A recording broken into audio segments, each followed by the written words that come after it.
Salut à tous, bienvenue sur cette nouvelle vidéo. Alors aujourd'hui on va parler d'un sujet qui est extrêmement intéressant, vous allez voir, qui est au cœur un petit peu des problématiques qu'on rencontre notamment quand on s'intéresse au paléo et à la santé en général.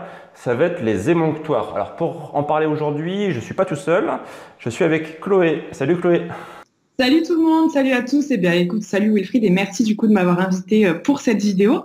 En effet, voilà, je suis ravie de participer et on va en discuter tous les deux parce que finalement, nos connaissances à tous les deux se complètent super bien.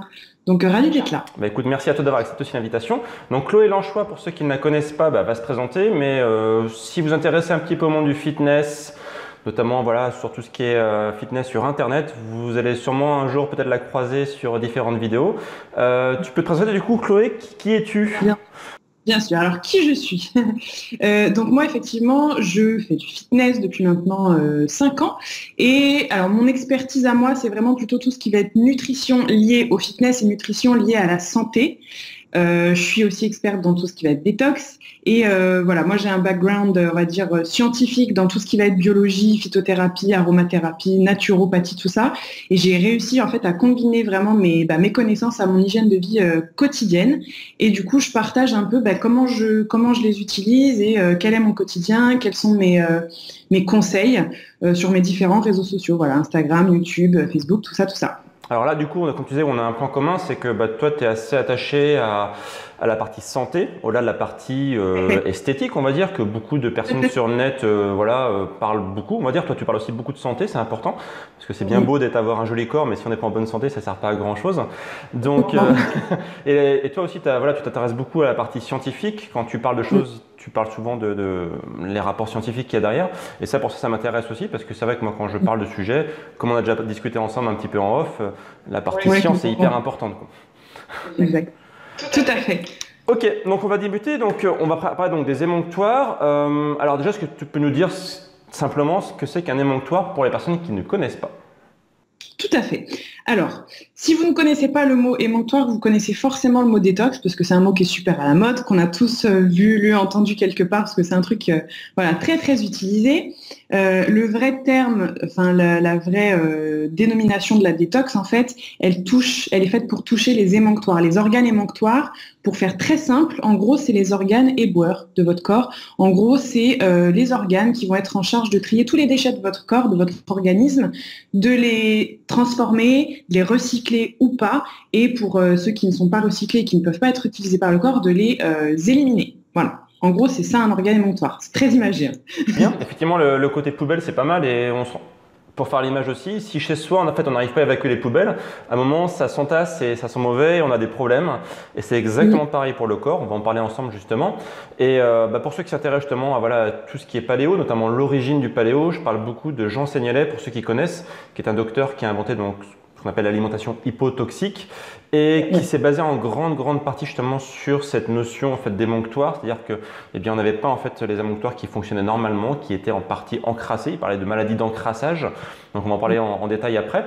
Alors justement, Chloé, est-ce que tu peux nous dire par exemple dans le corps quels sont les organes émonctoires? Parce que je pense que les personnes qui nous écoutent en connaissent quelques-uns, mais il y en a aussi pas mal qui sont un petit peu méconnus.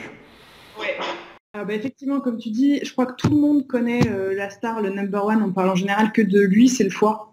Il y en a, enfin, tout le monde parle de lui. Pourquoi? Parce qu'on connaît très bien les crises de foie, on sait très bien les effets sur le foie, par exemple, quand on boit de l'alcool, etc. Donc, le foie, effectivement, c'est un émonctoire. Mais il y en a d'autres. Il y a tout ce qui va être intestin. Il y a les reins également. Il y a la peau. La peau, c'est un émonctoire qui est très important, parce qui est très grand finalement, et qui est difficilement silencieux. Ça veut dire que dès qu'il est encrassé, on va tout de suite le voir. Les boutons, la poterne, enfin ça, on verra ça après. Il y a aussi tout ce qui va être, alors ça, c'est un émonctoire qui est méconnu malheureusement, mais c'est très important d'en parler. C'est l'utérus chez les femmes. C'est un émonctoire qui est trop négligé et trop méconnu. Pourtant, il faut quand même en prendre soin et voilà, il y a aussi de la communication à faire là-dessus. Ok. Est-ce qu'on peut dire aussi que la partie respiratoire, donc les poumons par exemple, ce sont des émonctoires?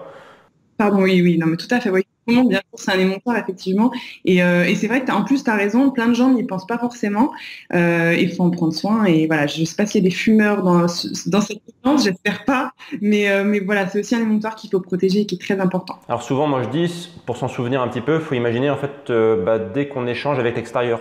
Donc la peau, on sait bien qu'on échange avec la sueur par exemple. Le poumon, c'est la respiration. Les intestins, c'est entre ce qu'on met dans la bouche et ce qui va ressortir ensuite, etc., etc. Donc effectivement, dès qu'il y a un échange entre l'intérieur et l'extérieur, il va y avoir une sorte de filtre. Et comme n'importe quel filtre, s'il y a un encrassage, ça peut déconner. Alors justement, comment on peut savoir finalement qu'on a des problèmes? Parce que beaucoup de gens en fait ont peut-être des pathologies silencieuses, comme tu disais tout à l'heure, effectivement, des symptômes qui sont un peu cachés ou finalement on s'habitue aussi. Moi je me souviens, donc on va en parler peut-être après, mais j'avais eu des soucis quand j'étais plus jeune et je pensais que c'était normal. Alors comment on peut savoir finalement que nos émonctoires ont des problèmes? Effectivement, comme tu le dis, Wilfried, en fait, il y a plein de symptômes qui devraient nous alerter et la plupart des gens soit ne s'écoutent pas assez, soit ne cherchent pas en fait au bon endroit parce qu'on peut avoir des douleurs ou des symptômes quelque part qui finalement n'ont rien à voir avec cet endroit-là. Je pense par exemple avec le sommeil. Par exemple, si tu as des réveils nocturnes toutes les nuits entre 2 heures et 4 heures du matin, la plupart des gens vont se dire je comprends pas, je fais des insomnies, ils vont chercher à aller prendre des médicaments, des solutions médicamenteuses, alors que l'origine de ces réveils nocturnes-là chronique, c'est le foie. C'est quand le foie est réellement encrassé. Voilà, donc c'est un des symptômes.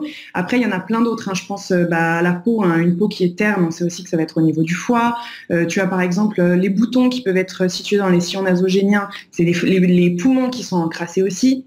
Donc il y a énormément de symptômes et de pathologies en fait qui sont liées à ça. Je pense même aux migraines, à la fatigue. Il y en a beaucoup, beaucoup et on peut, je pense qu'on peut en énumérer pas mal. Ouais.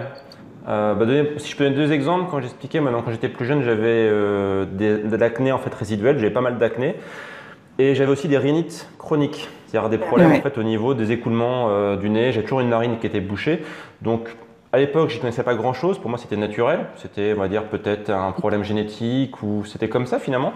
Et puis en fait quand je suis passé en mode paléo, quand j'ai fait attention à mon alimentation, à mon style de vie, pouf comme par magie, tout ça ça a disparu et c'est pas par hasard en fait, quoi. Non, c'est pas par hasard, ça c'est clair.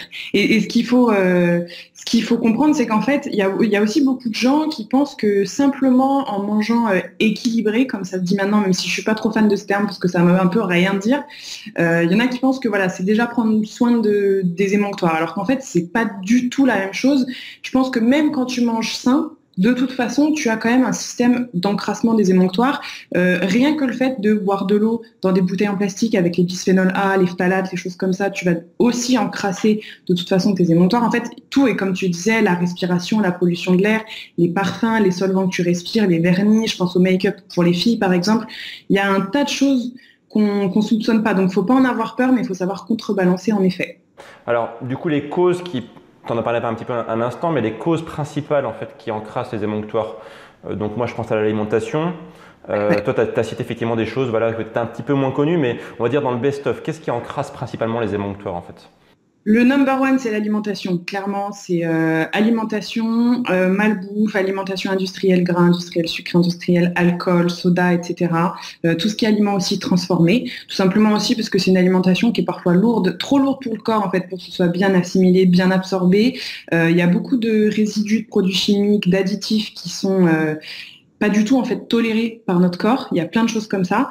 Et après, en dehors aussi de l'alimentation industrielle, tu as toute l'alimentation qui est pas forcément industrielle, qui peut même être bio et qui est pas forcément saine. Là, par exemple, je peux parler des produits laitiers. Tu vois, les produits laitiers, c'est typiquement des aliments qui se font passer pour sains et qui pourtant encrassent un max notre organisme, acidifient énormément le corps, etc. Donc voilà. Moi qui pensais que c'était nos amis pour la vie, pourtant mince. Ah ouais, toi, tu m'entendras jamais dire ça, c'est clair. Et je suis d'accord avec toi, bien sûr. Et ouais, le lait c'est typique. Ça, c'est parlant. Les gens qui ont des soucis au niveau de la peau, au niveau respiratoire, on leur dit juste déjà arrêtez le lait. Juste ça. Avant d'aller plus loin. Et déjà, on voit beaucoup d'améliorations sur la santé, sur les pathologies liées aux émonctoires, effectivement. Moi, on peut aussi parler peut-être de tout ce qui est maladie, tout ce qui est gluten, par exemple. On se rend compte que ça fait beaucoup de mal à l'intestin aussi.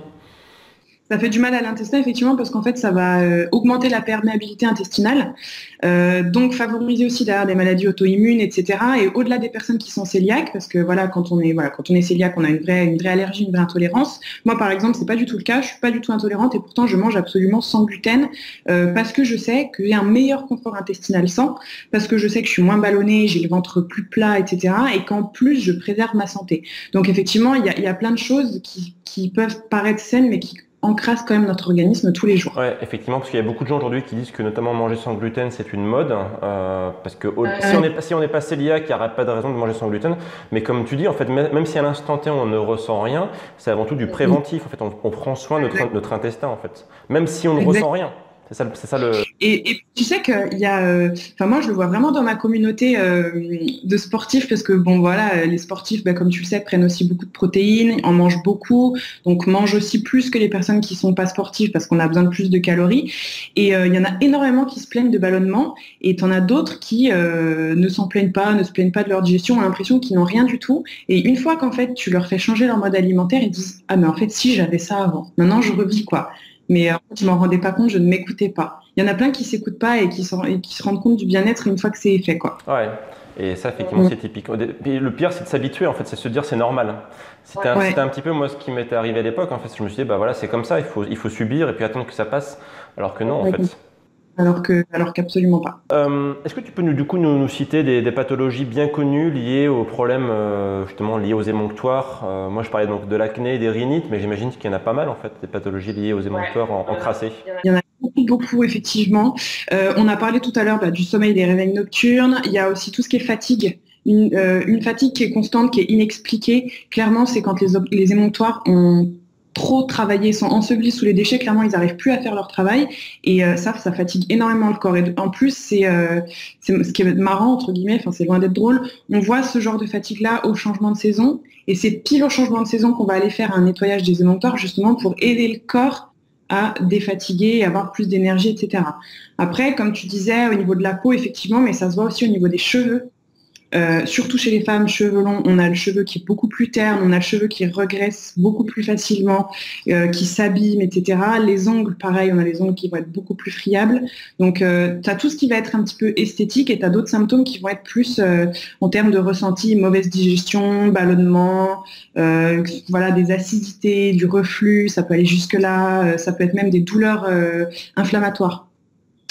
Tout ce qui est douleurs articulaires, etc. Enfin, vraiment, il y en a un paquet. Ouais.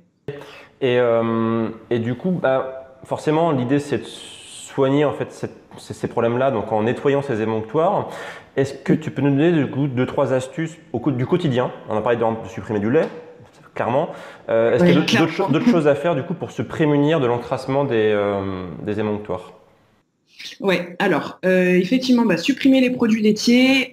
Il faut aussi faire très attention au mode de cuisson des aliments parce que tu as des aliments qui vont être beaucoup plus digestes quand ils sont par exemple crus que quand ils sont cuits et vice-versa.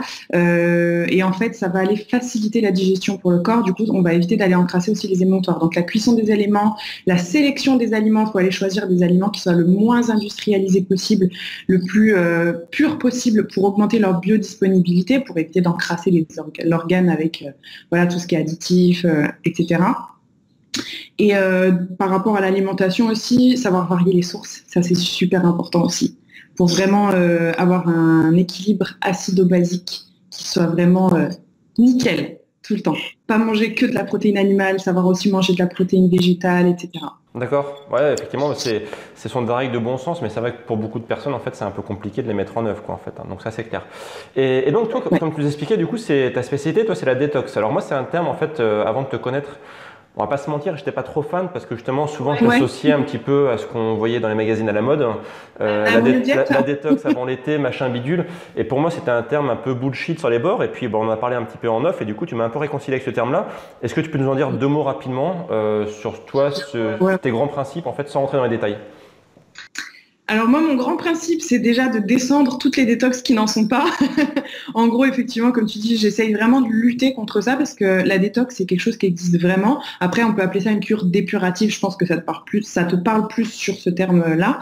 Mais détox, bah voilà, c'est trop à la mode. On nous dit même maintenant que le thé, c'est détox, qu'il faut boire du jus de citron pour maigrir. Enfin, on entend vraiment tout et n'importe quoi. Il y a même des scientifiques qui conseillent des détox bullshit, comme tu dis. Donc moi, si tu veux, la détox que je me suis faite à moi, je l'ai faite il y a déjà des années, avec des connaissances en phytothérapie, aromathérapie, nutrition, etc. Tout est conçu vraiment sur l'alimentation et pas de compléments alimentaires, mais des astuces de phyto-aroma à faire soi-même. C'est vraiment comme un réapprentissage déjà d'une part de l'alimentation, et en plus, vraiment, bénéficier de tous les bienfaits de la nature pour aider le corps à nettoyer les émonctoires, mais en respectant quand même les mécanismes naturels, c'est-à-dire pas quelque chose d'agressif avec des produits chimiques, etc. Est-ce que ça t'éclaire? Alors c'est vrai que c'est un sujet qui est très vaste parce que comme tu disais, effectivement, on a beaucoup d'émonctoires, il y a plein de techniques dans tous les sens pour les nettoyer. Une vidéo serait beaucoup trop longue si on voulait traiter tous les sujets. Donc ce qu'on a décidé, c'est de faire une conférence ensemble dans les prochains jours. Rappelle-moi la date, j'ai oublié. C'est sûr que c'est mardi prochain. Lundi prochain, et on vous attend nombreux. De toute façon, tous les détails dans la description de la vidéo. En fait, c'est une conférence gratuite qu'on fait, donc Chloé et moi. On va vous expliquer du coup un peu tout ce qu'on a dit ici, mais en rentrant beaucoup plus dans les détails. Chloé va vous donner pas mal d'astuces justement pour nettoyer vos émonctoires. Toutes ces meilleures astuces, en fait, elle va vous les donner pendant la conférence. Elle vous permettra aussi de faire des tests. Tu m'en as parlé un petit peu, de faire des tests pour voir dans quel état sont les émonctoires. Des tests en live en plus. Tu vas dire, on peut les faire en live. Hein. Savoir si vous êtes concerné ou pas. Donc c'est une conférence du coup où vous allez pouvoir faire plein de choses en live avec nous, où vous allez pouvoir discuter et poser toutes vos questions. Donc on vous mettra les liens du coup sous la description et on vous attend cette conférence du coup pour en savoir plus, pour discuter avec nous, pour nous soumettre vos petits soucis et puis nous on sera là pour vous aider au maximum à avoir la meilleure santé de votre vie. En tout cas, on vous attend pour la conférence et d'ici là, bien sûr, prenez soin de vous et on vous attend. Donc, cliquez bien sur le lien qui est juste en dessous de la vidéo et on vous attend très nombreux pour cette conférence en ligne qui aura lieu dans quelques jours. Et d'ailleurs, les gens qui ne sont pas là, qui verront la vidéo après la conférence pourront toujours rejoindre la conférence pour voir le replay. Le replay sera normalement toujours disponible. Voilà. À très vite, Chloé. Salut. À lundi. Salut à tous.